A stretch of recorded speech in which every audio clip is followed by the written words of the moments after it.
Hey, everyone. I am so excited that you are here in Shelterforce's house as we discuss gentrification is pop culture getting it right. I am Shalon Hawkins. I am the new CEO and publisher of Shelterforce, joining the organization October of 2020. So I'm coming up on a year. I hope you guys are extremely excited like me. I have been really looking forward to today's conversation, and I hope that you guys are looking forward to it as well. As you know, when we're talking about gentrification, it is a very complex topic and very healthy topic. There's so many different layers, there's so many definitions. However, we are not going to spend today debating the definitions. Rather, we want to lift up both the positive and the negative aspects of gentrification and the impact that it has with the people in the neighborhoods, especially low-income communities that definitely affect our Brown and Black residents.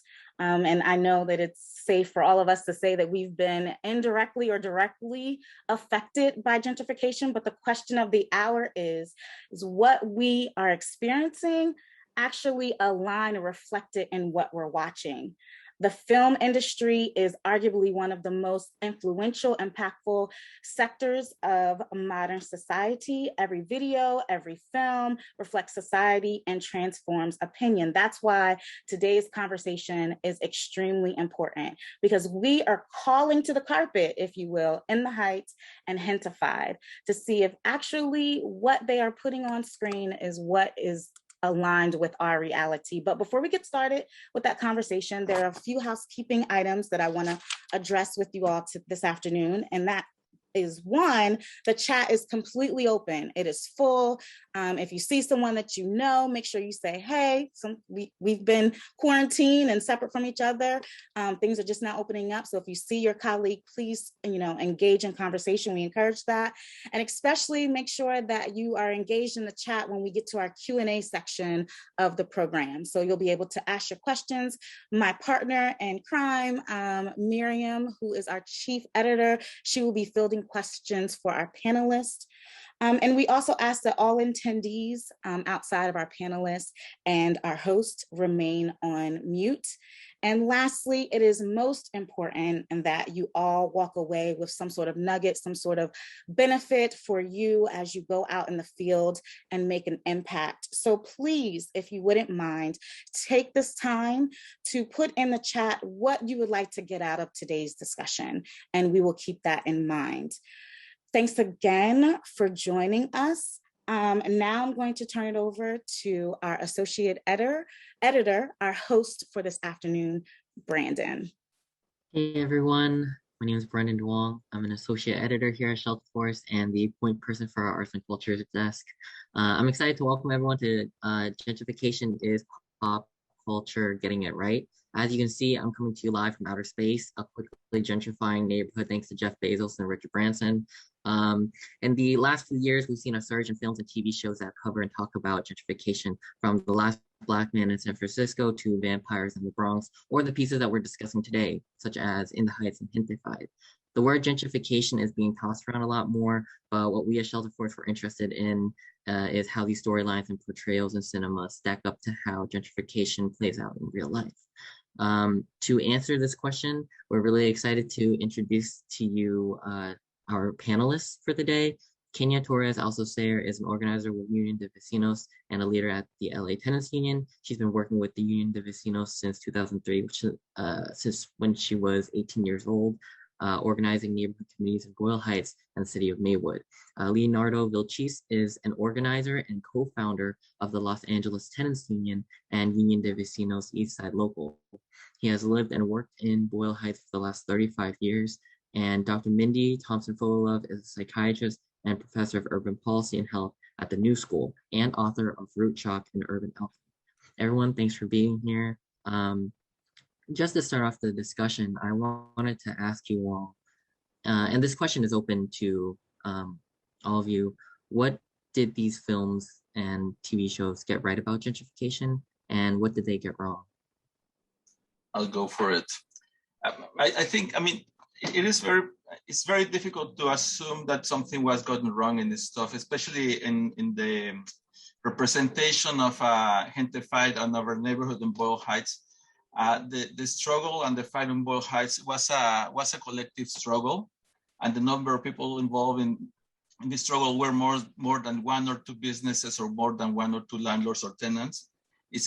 We're talking about collective trauma in postal communities through the process of displacement and displacement of the poor for profit. So as a matter of fact, it feels that it's so reductionist that really it disconnects you from the whole process of gentrification, what it means and what it, and how it affects real people in their real lives. So it was very hard to see how one-dimensional it was and how superficial it was in terms of its analysis. I think, part of the question is, what do we expect from Hollywood, from the American media machine? And yeah, can you hear me? Yeah, it's a question of what do we expect from them? And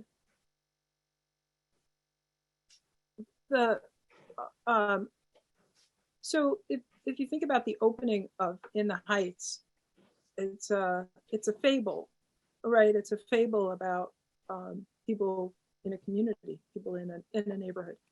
And as you know, so I've lived and worked in Washington Heights for decades, and as a fable, I think that it actually captures something very deep about a community arriving, building businesses, people connecting with each other, creating a neighborhood. It wasn't a Dominican neighborhood when I first lived in Washington Heights, and became a Dominican neighborhood, and it grew strength, and those kinds of institutions like bodegas, they didn't exist the way they're showing them in the film. So the Lin-Manuel and his family are part of that story. They've lived it, and so they know it very well. So saying this is this thing, this is a thing, and then kind of the fairy tale about it. I found it on some levels very touching, that it rang true to something that I saw evolve and that I felt very proud of. Which doesn't mean it's a true story about gentrification, but there are truths in fables, as long as we don't think of them as about real life. And I think that we can be nourished by fables. I think because, for example, just affirming that there's a great Dominican community in Washington Heights, which is being pushed out of the way. A small point I'd like to make is that In the Heights was written in 2005, which is a very different point in the struggle from 2016. And I think if you were going to write a story about gentrification in Washington Heights now, it would have to be a different and darker story. Yeah. No, thank you. Well, in both In the Heights and Gente-fied, I wanted to ask your opinion on this. The most visible victims of gentrification are businesses, with the taqueria in Gente-fied and the salon. And do you think about this creative choice to focus on small businesses? And are there other people, groups, or institutions that you think should be included in the story? For me, it's an interesting take. In the experience that we had in Boyle Heights, really the first affected are the residents of the community, the tenants, the people who live in the community. And the first impact is the increase in rents and the change in ownership of the property. So basically you have some small owners that over time they see that the price of the property is going up. So they decide that they want to sell. But one of the problems that you have is that the tenants who live there, they don't pay enough rent due to rent control or other kind of historic dynamics. So there's a big strong push to replace the residents.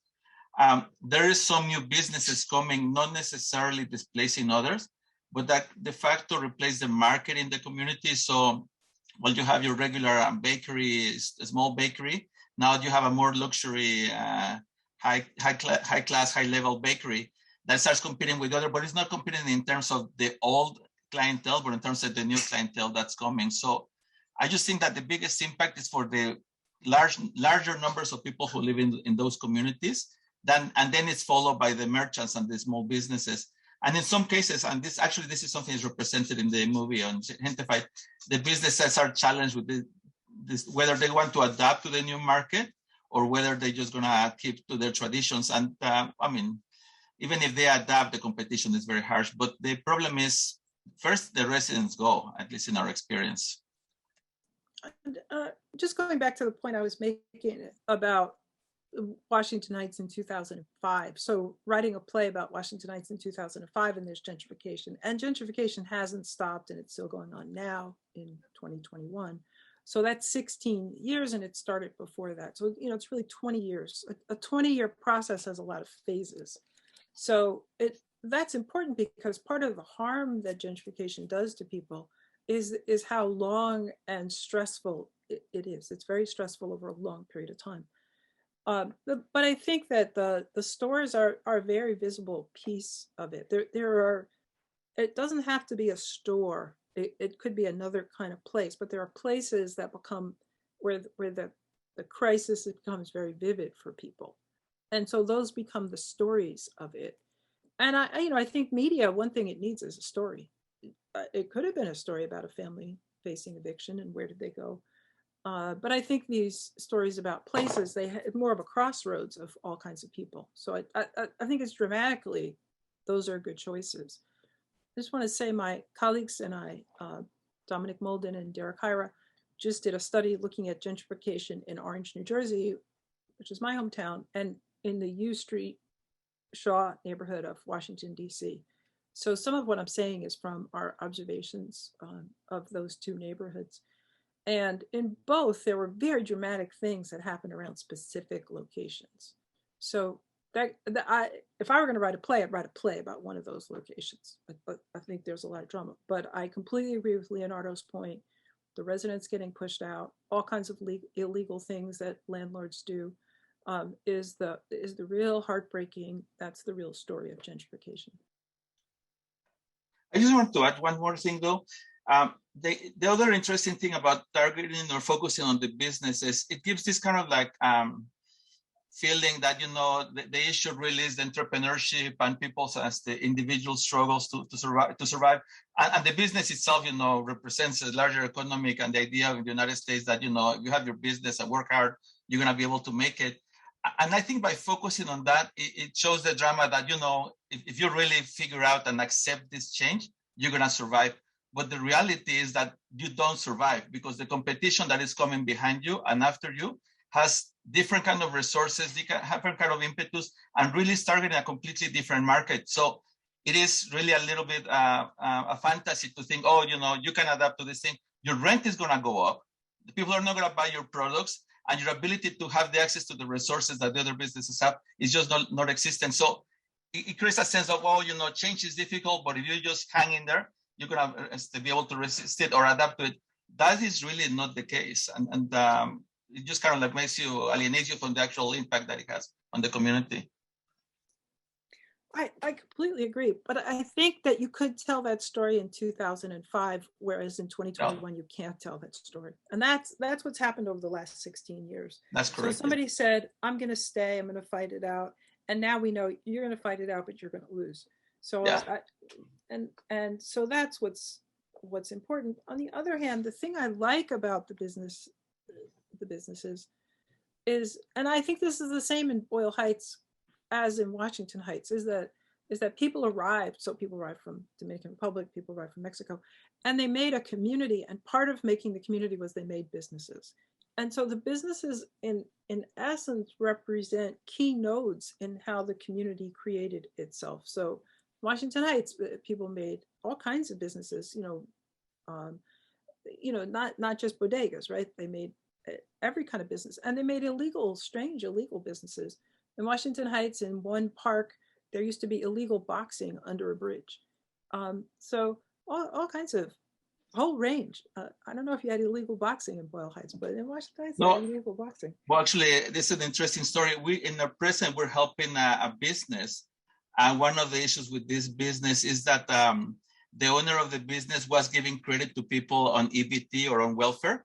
But what happens is when they didn't get their checks on time, the owner of the business would give them the products and the business that they needed.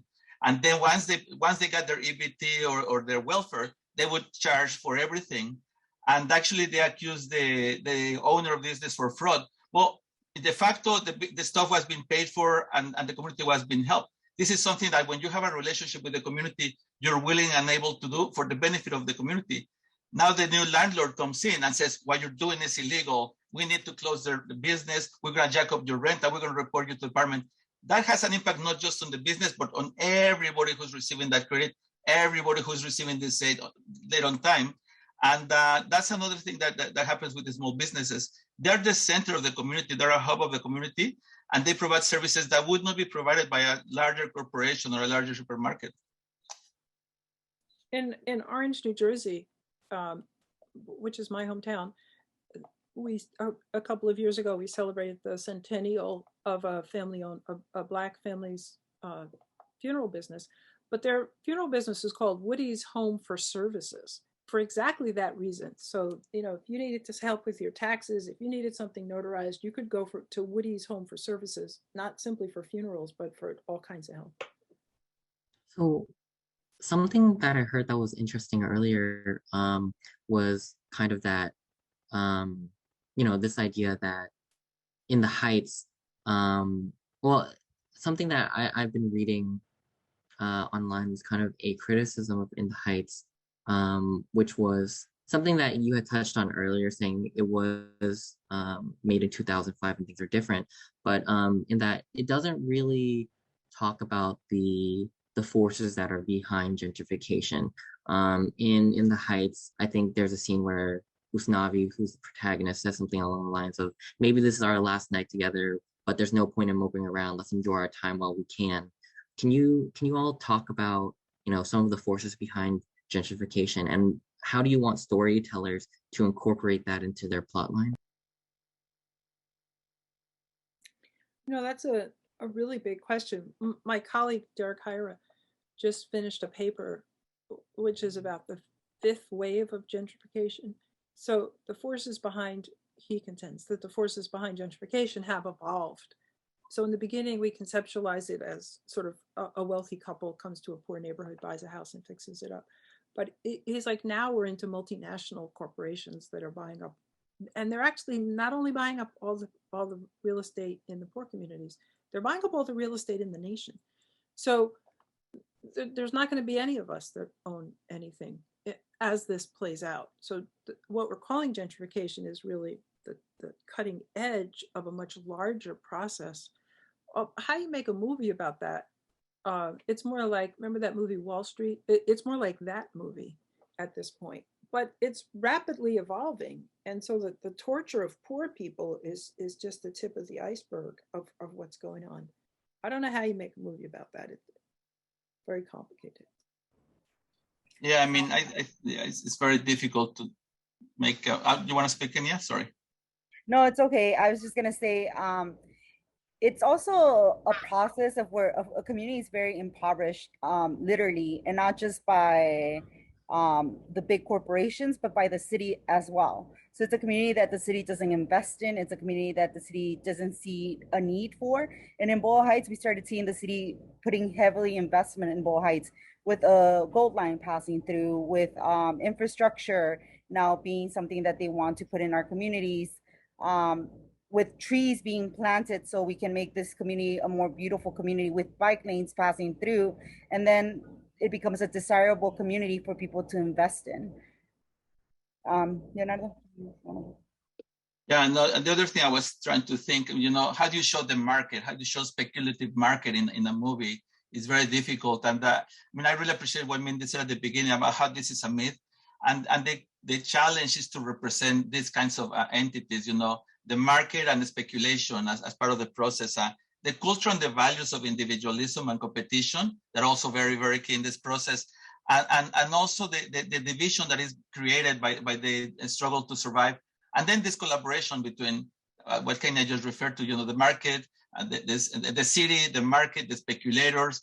And in some cases, the thing that I think in our experience was the most harmful was people with good intentions that couldn't stop to think about how much damage they were making. That's really difficult to express. And that's something that also flows through the whole situation, is this whole, in both movies, these issues of really good intentions, but at the end of the day, how they have a negative impact on community. like changing the kind of tacos and the value of those tacos so you can make your business survive. Well, that's good intentions to survive the business, but ends up killing the larger process in the community. No, I don't have an answer. How could you fix that to represent that? No, that's fine. It's fine. Yeah. Well, you know, kind of like on a similar note, I wanted to ask the way that these films and these TV shows portray resistance, or maybe they don't portray resistance to gentrification. Can you talk about, like, when you're watching these, what did you think about how they portrayed like resistance to gentrification, and how real people in real communities resist gentrification, like just kind of like a comparison? Well, I would just say that it's very individualistic. It's one person trying to save their business. It doesn't tell the story of a historical struggle in those communities. I mean, we just turned 25 years, Union de Vecinos, of like struggling in the community. It doesn't tell a complete story that people have been organizing, have been working, have been building connections, and have been building a community essentially in these areas. And I think that that's something that I struggle a lot with. It's just like one individual action is what it's making impact or action, and not a collective process of where people are actually sitting down, having discussion, and analyzing why they're doing what they're doing and how they're resisting and why they're resisting in that manner. Um, and I think that that's very important because it also shows the growth of community leadership. It shows the growth of folks that have been developing plans to fight for their communities. I mean, Unión de Vecinos has been fighting gentrification, I feel, since 1996. With the demolition of the projects, gentrification didn't start 10 years ago. And I think that that's something that folks can't see that from these type of films. And it also makes it a process that it's very isolating. So when the defeat comes, it feels like, oh, poor person, they just lost their business, and not something that an entire community lost something together. When we lost our laundromat on First and Boyle, it was devastating for a lot of communities because now women that usually used to walk to the laundromat no longer had it. When you're talking about a supermarket that is lost, it means like resources that people are losing, access to food. So I think that for me, it's very individualistic. It doesn't really explain the process that entire communities go through to organize and to really fight back against gentrification. And another thing that I think was missing, and it's also really feel, so you have the long-term protracted resistance of everyday life trying to accommodate to this progress, which Kenia is talking about, I think is very, very important. And it's very representative. For example, Usnavi decided to stay and build his business in this, it's a form of resistance. But then there's the next step, which is the confrontation, because what we're talking about is a struggle between two different ideas of progress and development. The idea that the United States culture and capitalism and all the systems tells us that progress is a good thing, and progress requires investment, and progress requires sacrifice, and we all have to be part of progress. And I remember in Gente-fied, there's lots of phrases around that, like nobody likes changes, but if you align the change, it can be good. The life is not just survival, but it's like, I mean, it's all this stuff about you have to accept this progress. And the other side is the progress of people that they do every day, trying to change their lives, trying to fix a way to fit within this world that is constantly attacking them and constantly finding a way to exploit and push them aside and discriminate against them. And then when it hits, it comes together in a struggle that is divisive of the community. It's a struggle between those who are trying to accommodate but will not survive, and those who know that they're not going to be able to survive, but they have to fight back. That struggle, that conflict, that confrontation, you don't solve it with horchata, you don't solve it with coming out to give food to people. It's very, very difficult, and it's very painful. It's people in the community are being told, you're dividing the community, you're creating destruction, you have to accommodate, you have to adapt. That is very, very painful. And when people have to make the choice to fight, they're attacked and they're humiliated and they're questioned and they're made felt like what they're doing is wrong. That's just nowhere in these kind of things. I think Usnavi, and I think I like the framing of this is 2005. Usnavi is just beginning that struggle. And I would love to see the part of the story when eventually he has to fight to save his business, how he's going to fight for it, and then how is the community going to align with those who support his fight and those who are against. About him, just, you have to go because progress is coming. There's a sort of years later story that I recount in my Main Street book. One of the businesses that was built was a business called Coogan's. So Coogan's came out of the Irish community in Washington Heights. But it was a very welcoming place. So it was a place that always supported all the communities in the neighborhood. Everybody went there. And so the Coogan's rented space from the hospital, a big landlord in Washington Heights, the New York Presbyterian Hospital. And the hospital wanted to jack up the rent by $40,000 a month. And basically, Lin-Manuel's family and all the political people and basically everybody gathered together and said, no, you can't do that. So in 2 days, they got 15,000 people to sign a petition to let the hospital know how outraged they were. And so, to some extent, that's like the 15 years, the 60, so this is in 2019. That's like the later story. There is organizing, there is opposition, and occasionally it actually works. So they were able to get the hospital to back down. Unfortunately, Coogan's wasn't able to survive the pandemic and is now gone. But it's still, I think, a really important story of what you're talking about. How would Usnavi have become involved, and how would he have been fighting? The sort of, could we revisit Usnavi? What happened to that young man? Right. Yeah. These are all great answers, but we do have to move on just because there's so much to discuss, and this is such a good conversation. But I wanted to move on to some of the questions that we've had from our viewers in the Zoom. So someone asked, I'm interested in the collective trauma conversation. Having worked in a neighborhood that has experienced significant loss over the past 20 years, I find the deep sense of loss is manifesting as depression and hopelessness. I was wondering if using the word gentrification is the best word to describe the losses and to describe the change. What do you all think about that? Well, from my perspective, gentrification comes from the dominant power that wants to further this development. It's about gentrifying, making it nicer and all that stuff.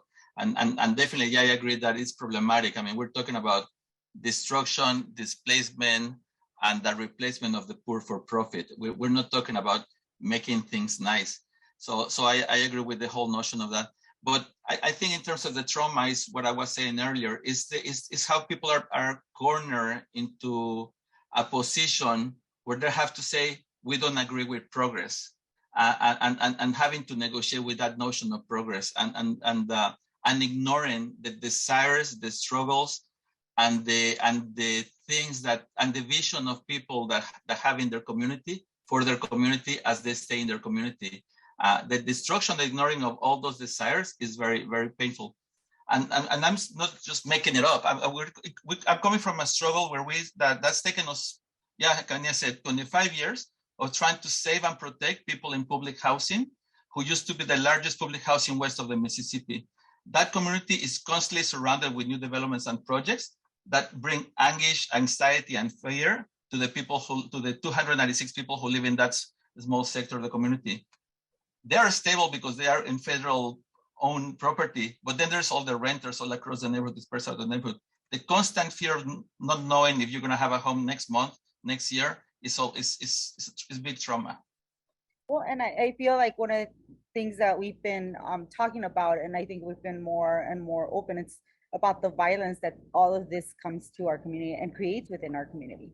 I mean, and one of the things that I keep going back to, it's Loretta King saying, poverty is violence, and gentrification is violence, and we need to talk about it as it is, because once you're tearing families away from these communities, it is a violent process. We had one indigenous family that has been living in Boyle Heights for years, and they were displaced. We have families that are deaf and have created a community and a sense of community in this neighborhood, and they were displaced.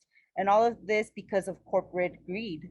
All of these are because of landlords that just want to develop, and development for who? We see all of downtown LA being developed with all these luxury homes that are empty. And that's another reality when we're talking about, oh, we're trying to make your community better. The reality that making that community better doesn't necessarily mean that new folks are going to be coming into this community. People can't afford to rent in those communities. And we've seen that even people that have been gentrifying our community right now during the pandemic are having issues paying their own rent. They've lost their jobs, and now they are becoming part of this movement because they've realized that they were only the first wave of gentrifiers, and they weren't the people that these homes were being designed for because they can't afford them anymore. So I think that those are one of the things that we need to figure out ways in which we can change this language to adapt to the reality of communities. So gentrification, when we talk about it in Boyle Heights, we're talking about the violence, and we're talking about everything that all the bad things gentrification is. But that only happens through political education and through really working with communities and having these conversations. That word was difficult word for our community members to even pronounce at points. And that's something that it's funny because gentrificación, it's actually how people were able to pronounce gentrification, because aburguesamiento made also was difficult. So I think that taking over some of these language and giving it power and giving it significance, I think it's important. Yeah. But in our study, we found many kinds of trauma, and also just want to emphasize the length of time this goes on. It's relentless. So you might save your business, you might save your house this month, but what about next month? And somebody moves in, and the point that it's not meant for them either. And actually, I don't care how rich you are, it's not meant for you. It's meant to make money. And so you're just there as long as you have enough money to be there, or until they want to put you someplace else, because they'll make more money if you go someplace else. We're not building homes to make a society. We're building homes to make money, and that's devastating for the health and the well-being of the population. A word I'd like to throw out is alienation. Because part of what happens to people when they see big business and they see government destroying their neighborhoods, destroying what they built, is they become alienated. It's not just hopelessness, it's also like, well, I don't want to bother with you. And then they don't want to vote and they don't want to protest, because what good will it do? So alienation is a very significant problem in our country, and it's really across the board among all the poor people, which is why it's really important to think about the Poor People's Campaign. And I think the hope that it has brought to all of us by having an agenda. What is it we need to have a country that's inclusive and that's healthy for everybody? So I love your background. I love it. It's beautiful. Yeah, thank you everyone for your contribution on that, for your answers. Another question that we got from the audience is, did the notoriety that came with the Heights and Gente-fied help promote and support the struggle and fight? Kenia, you're shaking your head no.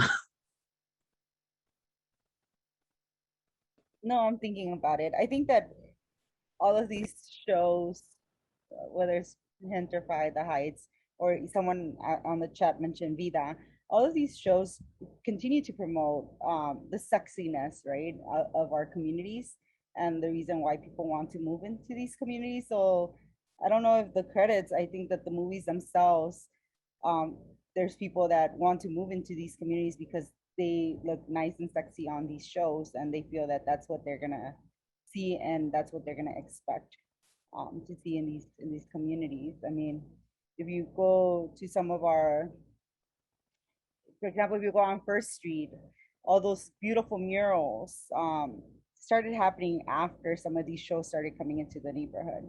You see all these shows that are now being promoted in Boyle Heights, like Mayans and this huge Mayan mural. I think all of these things are just adding to the sexiness of our communities for people to come in and figure out, like, if they um to live the culture. I think our culture is being sold in a way that people just want to come in to the neighborhood without really understanding what they're coming into in some instances. So I don't know, Leonardo. Yeah. So, I mean, I just want to put up front that I'm uncomfortable commenting on the Heights because it's not a community that I'm familiar with, and I don't have a history there. However, the frame that Mindy has put is very helpful for me in terms of when this is happening. So the movie, both programs overall present the idea that somehow we have to accommodate this progress and somehow we have to adapt. That is highly problematic in the sense that we don't see the sacrifice and the people who, I mean, the amount of people and relationships that are sacrificed through that accommodation, through that acceptance, and through negotiating our defeat without a fight. So I think it doesn't help because the general message is somehow we have to adapt and somehow we have to accept it. In Boyle Heights, when the galleries were coming to our neighborhood, we said no. And we had the most militant, aggressive, disrespectful, insulting. I mean, I'm speaking from the perspective of the victims on this one, of the people who were being attacked, campaign against the galleries that eventually resulted in the closing of all the galleries in their neighborhood. But boy, were people were pissed off with us. The LA Times was upset with us. Our council member was upset with us. The local nonprofits who didn't know which way to go were upset with us. The community who wanted to benefit from these businesses were upset with us. That was really, really, really difficult. And that's because we chose not to negotiate our defeat without a fight. We chose to fight. And then if we lose, we were going to have to negotiate our defeat. But the galleries left. These two movies, these two shows, in taking advantage of Mindy's frame, in a point of moment in history when someone chooses to negotiate and accept those conditions. But that's not necessarily the end. At some point, you're going to have to fight. And in Gente-fied, it just takes it for granted. I mean, the messaging all over the place coming through the movie is, oh, you have to accept change. Change is difficult, but we have to adapt. You have to align with progress. Change is difficult, but overall, you will understand how things happen soon. I mean, I have a whole list of the phrases that come on Gente-fied that basically say, man, just get over it. It's going to happen, which, and I'll shut up after this, and I'm sorry, it's just because this really pushes my button. This is like sexual harassment. No means no. And what these communities are saying is no to this abusive, invasive, destructive imposition of progress values and development values. Mm-hmm. And by the way, you cannot have gentrification without displacement. It is the machine, that's how the machine works. But these two movies tell you, we will have to accommodate and get used to it. Yeah, and like kind of moving like with that in mind, someone asked a really good question on, like, you know, what can be done now? How can neighborhood leadership be meaningfully adaptive? The whole system is perpetuating divestment and predatory profit systems of real estate. How do you incorporate leadership that actually does something meaningful? Is that the right question to? Well, one thing I'd like to say about the shows is that I mean, I don't know Boyle Heights. I've never been there, but I do know Washington Heights, and I don't know if the show is simply trying to say, if it's only simply this is sexy, so you should buy it. To me, it really rang a much, like In the Heights rang a much deeper chord of the beautiful thing that I saw people do in building that community, and it, you know, in a way, I think Lin-Manuel knows that beauty. He's lived it, and he presented it. I don't think that you know, talking about things we want to claim and own, I think we really want to claim what people built, because part of the reason there has to be progress is because this is no good. Whereas, you know, part of what In the Heights is trying to say, no, this is gorgeous. This is gorgeous, and it's vital, and it's culture, and it's love. All the things that community all the things that make community very powerful. So, I mean, that part of it, I mean, some of it is very annoying and almost trivial, but that part of it is precious. And so I think, you know, I think we should embrace that, because part of how you say that's not progress, that's profiteering. Progress is what we did. Yeah. I want to, since we're talking about culture, Shelterforce recently, we made a video that talked about several different definitions of gentrification. Some people's definition of gentrification means people being displaced by rising rents. Others use the word to refer to broader cultural changes that make them feel unwelcome if they're able to stay. Is it important to distinguish between different types of different definitions of gentrification, and which do these shows tend to emphasize? I'm sorry, could you repeat the question? My computer blipped and I couldn't hear it, sorry. Yeah, so like a lot of people have different definitions of gentrification. Some people are talking about rising rents. Other people are talking about more cultural changes that make them feel unwelcome if they're able to stay in their communities. Is it important to distinguish between these definitions? And do you think these shows, which definitions do you think these shows tend to emphasize? I just want to be contrarian for a minute and say that everybody fusses about the definition. Like it means this, it means that. And, the sort of definition, the original definition, wealthy people moving into a neighborhood and pushing poor people out, is that thing really happens and it's terrible. And so why do we have fuss about the definition? We don't want that to happen. Anyway, that just, as Leonardo said, that pushes my buttons. I just want to add, for us, the definition of gentrification is the displacement and replacement of the poor for profit. And that's how the machine works. And that's what at the core of this thing. What happens with culture and all these things is irrelevant when the poor are being displaced and are replaced for the profit of the real estate speculators and everybody else. Do you think often in these types of conversations about gentrification, do you think the cultural aspects of gentrification are kind of like put on a pedestal while the material conditions and the economic realities are kind of like pushed aside? Is that what I'm hearing? Yes. We saw very clear in the fight for the galleries. People were saying, are you against art? And the women were saying, we're against galleries because galleries are not the same as art. And going back to Kenia's example of the murals that are being put right now. Some of these murals are promoting TV shows in Stars and other stuff. There is some phrasing that belongs to mass media. So it's about promoting profit. And promoting a culture. Like you have mariachis all over First Street, and yet mariachis are being evicted or rents are being hiked up towards mariachi. So it's good to have that image of them and know that they work in the vicinity, but when it comes to protecting them and making sure they stay in the community, it's not BJ Turner, for example, didn't care about that. He knew he was buying his property in a very nice community where he wanted where all this development is happening on First Street, but he didn't really care for the mariachis, even though their faces are all over these murals. And people go to that street particularly because there's mariachis and they're there, but nobody cares that they're being evicted or that their livelihood's being threatened by gentrification.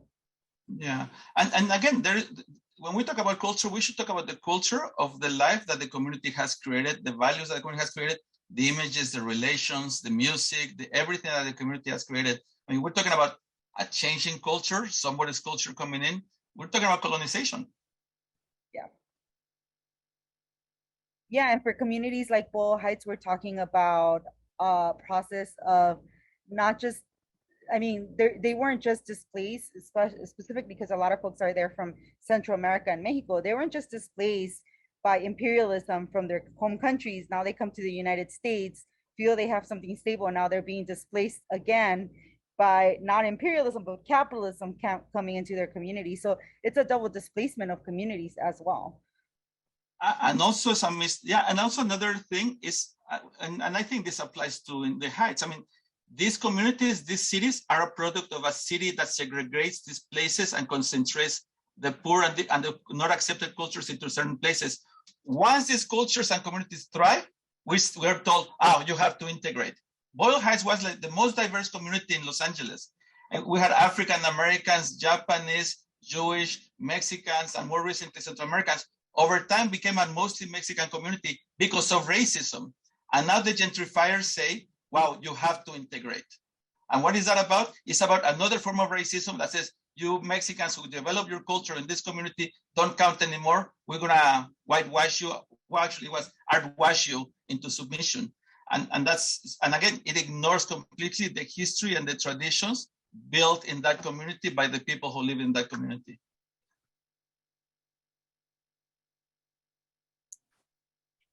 Amen.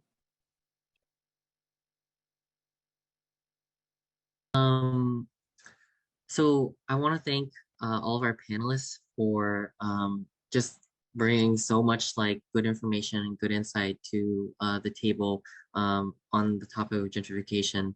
Unfortunately, we do have to end the panel discussion because it is about to hit 4 o'clock. I wanted to ask if any of the panelists have any last words or any, not last words, like any last things to add to the conversation before we close the Zoom. Yeah, I'd like to, this comment that Leonardo made about pushing progress, but my book Ruchak looked at urban renewal in the 50s and 60s, and urban renewal was all about progress. So they said, right? They had to get rid of the slums. And anytime they want to say a city has a problem and we need to have progress, they're talking about moving the poor people, the black people, the brown people, the white, they're going to move them. And but they always have a good reason for it. Like they need to be moved because they live together, so they should be integrated. So we'll move them someplace else so they can be integrated. So I think that part of the work of genuine culture workers is to reveal the lies and the cheats that are going on, to expose. So I don't know how much we can expect of the big Hollywood media. I mean, but they'll get pieces of it right. But this deep story of how we're being robbed, I think is going to be for the radical culture makers to tell. Yeah, I mean, for me, it's believing in the self-determination of communities. What it's really going to impact and change gentrification. And communities already know what they need, they know what they want, and putting those investments into communities' needs and wants, I think it's very important. At some point, for example, our communities were pushing back against some like metro development that was happening in the community, and the community's members said, we rather have a park than have housing that is not affordable for us. We rather have a laundromat than have housing that is not affordable for us. So even having those conversations with communities, they understand and they know what they need and they want in their communities. And I think that that's something important, thinking of like self-determination when it comes to like the community's ability to really understand what they want and what they need. They've been creating their communities for many years, so for them that's important. And the other thing I just want to say real quick, because I think it's very important, all these shows, all these movies that are coming into our communities and filming are also disrupting the lives of our community members every day. So when people mention Vida, every time Vida is filming in Boyle Heights, that is parking spaces that communities cannot park in, that is streets that are being closed, businesses that are being closed in order for that filming to happen, even with some of these movies, which disrupts the life of community members. And people are having to get used to these things. Mayans, all these other shows that are fetishizing our communities to make their movies, it's disrupting the lives of our communities. And we also have to have a clear understanding that none of the benefits or proceeds from those particular films are coming back to our communities. None of that money is coming back. None of that money is being invested to fight back against gentrification. So that is something that I think it's important for us to think about when we're talking about these things. And the violence that sometimes these movies bring into our communities or expose creates more trauma to remembering of the shootings and the gang members that have lost their lives in these communities. So I think that in some instance, some of these folks also have to think about the manner in which they come into our communities and film some of these things in our communities as well. And from my end, I mean, everything's pretty much been said. I just think we need to be careful and pay attention to how the words progress, change, development, and culture are weaponized against the poor. Wow. Yeah. Thank you all again for your contributions, for your answers. We're gonna give Sean the stage. And yeah, thank you all again for coming here and speaking. Yes, Mindy, Kenia, Leonardo, thank you so much for your words. And there were quite a few mic drop moments, and I will not, sorry about that, I will not go down them. I have noted them, but we will make sure that when we follow up, we'll include them, because I'm pretty sure that some folks would like to take some of what specifically Leonardo has said in regards of what the true definition of gentrification is. So again, thank you. Also, one of the things that I wanted to say, what tends to be sort of like the trend, if you will, in regards of a potential solution, is really consideration of the community. Like you just, it's like, you can't come into my home without, you know what I mean, without asking for permission, or, you know, asking me what I care about. And I feel like that's something that Kenia definitely highlighted. So I appreciate that. One of two things before we wrap this up is we do have a Cornerstone content page that actually puts up really describes what gentrification is, or the different definitions that we've observed as a publication, and also to all of the stories that have been written thus far about gentrification is available, and that's already in the chat. And then also too, if you're new to Shelterforce, if it's your first time engaging with us, and you'd like to receive our publication on a weekly basis, the link to sign up for our newsletter is also in the chat. Again, thank you for joining us this afternoon. We are going to follow up with each of you, and I would just say, continue the good fight. It's necessary. There are people that need us to speak on their behalf. And like Leonardo said, the fight is sometimes tiring. You don't want to fight. So they need folks like us to do that on their behalf. So thank you for all that you do and your support of Shelterforce.